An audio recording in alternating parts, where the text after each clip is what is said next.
ये मसलसल इतनी फोग है कि कुछ भी नहीं यहाँ पे नजर आ रहा।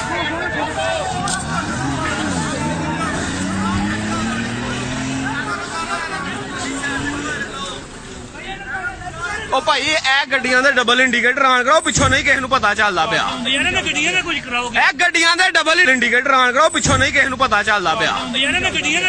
ए गड्डियां दे डबल इंडिकेटर ऑन कराओ यार, पिछों किसी नूं नहीं पता पिया चलदा। जड़ियां भी गड्डियां अगे खलोती दियां ने, इन्हां सारियां दे डबल इंडिकेटर ऑन करवाओ।